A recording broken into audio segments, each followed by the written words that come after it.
Bonsoir et bienvenue à ce débat public intitulé « Pour une clinique du sujet » et proposé par Jean-Baptiste Legouis, membre du RPH. Depuis la parution du DSM-3 en 1980, c'est une dimension dite athéorique qui est volontairement privilégiée.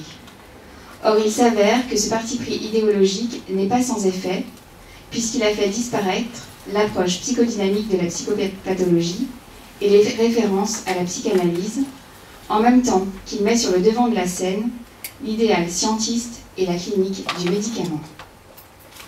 De cette approche athéorique, de nombreux cliniciens se sont déjà légitimement demandé si ce n'était pas davantage d'une visée antipsychanalytique dont il était question.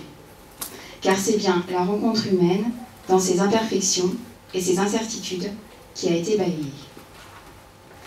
20 ans après l'introduction de cet outil, nous avons le recul nécessaire pour saisir les effets de cette idéologie qui n'a rien à l'idéal.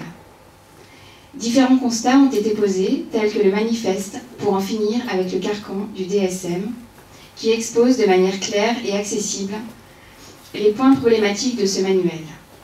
C'est ainsi qu'il interroge la validité scientifique et méthodologique de cet outil, son caractère hégémonique, inhérent à la manière dont il est imposé sur la scène sociale par les entreprises pharmaceutiques, les compagnies d'assurance et autres groupes de pression. Enfin, il est question des coûts financiers et de la surmédicalisation qui nuisent tant à l'être humain qu'au portefeuille de l'État.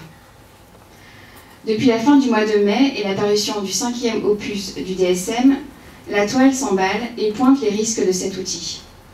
Pour exemple, l'article de la revue Marianne, intitulé « Y a-t-il encore des gens normaux pour lire cet article ?», propose sur le ton de l'humour un texte au constat évocateur, en relatant quelques-unes des nouvelles maladies mentales recensées par le fameux manuel, telles que le trouble du curage de peau, indiquant par là que les adolescents ont du souci à se faire, ou encore le syndrome dysphorique prémenstruel, faisant de l'irritation des dames à l'approche de leurs règles un trouble potentiel. Pour ouvrir ce débat, je propose donc les questions suivantes. Comment proposer une classification qui n'élimine pas la subjectivité? Comment se dégager de cette conception réductionniste d'un homme-machine pour lequel un symptôme correspondrait à un dysfonctionnement du corps? Comment articuler l'organisme à l'animique plutôt que les opposer? Est-il possible de proposer une définition de l'être et de sa souffrance qui prendrait en compte sa dépendance à la chaîne signifiante?